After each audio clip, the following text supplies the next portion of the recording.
Alright guys, what's up? So andito tayo sa bukid namin at may tanim kaming mais. Ayan, nakakatuwa kasi bumabalubay na siya. Ano yung tawag ba sa bumabalubay? Ayan po yun oh. Ayan oh. May magkakabulaklak na siya. So, yun siya guys, nakakatuwa. Yung iba wala pa naman kasi yung iba ay meron na. Pero susunod na yan. Yan oh. Magkakameron na ng bulaklak yan. Yan, papakita ko sa inyo mga kaibigan. Meron dito eh. Yan o. So, ang dami-dami rin to. Ito yung hybrids na tinatawag. Ito yung kulay pula. Ayan. So, bumabalubay siya. Ayan o.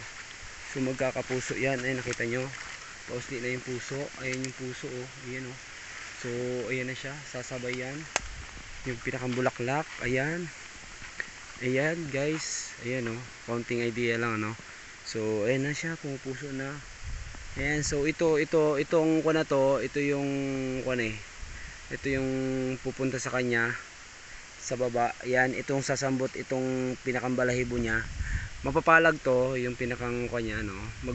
Magko-cross, kumbaga itong kuha niya para magkapuso, ayan no. Ayan, kung hindi ako nagkakamali ano, sa mga ka-farmers natin. Itong kuha na to, yan yung pollen na yan, ayan. Yan, kasi lilipad yan eh.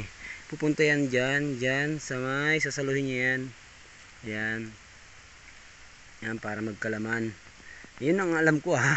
Kung hindi ako nagkakamali guys, correct nyo na lang ako. Comment nyo na lang dyan sa baba, comment section. Ayan, ang alam ko ha. Kasi lilipad yan eh. Pupunta yan sa kanya-kanya. Itong sasalo, yung pinakambalahibo niya. Ayan, yung tawag dyan ay bumabalubay na. Ayan, so yung iba dyan, magkakabulaklak na rin yan. Ayan, yun ang alam ko guys ha. Sana correct nyo ako. Comment nyo dyan sa comment section. Yan yung aming mais. Yan. Tanim namin yan. Yan o. So, medyo madami ng konti. Ayan. Sana ay hindi pasukan ng mga insekto. Kasi ang unang-unang kalaban dito ay yung insekto.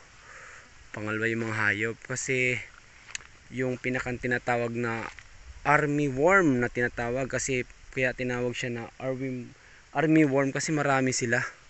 Kung bumanat, army talagang uubusin lahat yan pag napasukan ng insekto. Okay, so ito naman kasi ay sana wala. Yan, bunutin natin to para hindi lumaki. Yeah. So sana ay makaani ng maayos sinda tatay. So kay tatay ito. Itong kanyang bukid. Siyempre katulong tayo dito. Ako yung nag-arado dito. Yan, ako nag-arado. Tapos sinda kuya yung nagtanim. Tapos kami na rin naglinis. Then nagpa-upa rin naman kami. Inupa rin yung paglinis dyan. Tapos ako yung nag-spray para matanggal yung mga damo. Yan, para maging malinis. Alright, so yun lang mga kaibigan. At ito yung mais ni tatay. Ayan o, malapit na siya. Mga 110 days bago siya anihin. Yun ang alam ko ha. Kung hindi ako nagkakamali. Kasi yan ay ibibigay sa agriculture. Yan. Si agriculture ang kukuha. Ayan o, parang bigas siya. Ganda o. Guys o, ganda. Nakakatuwa ang pagmasdan. Ayan. Tapos pakita ko na lang din yung aking tanim na malunggay. Ito, may tanim akong malunggay mga kaibigan. Oh. Ayan o. Oh. Tinanim ko lang nung nakaraan yan. Oh.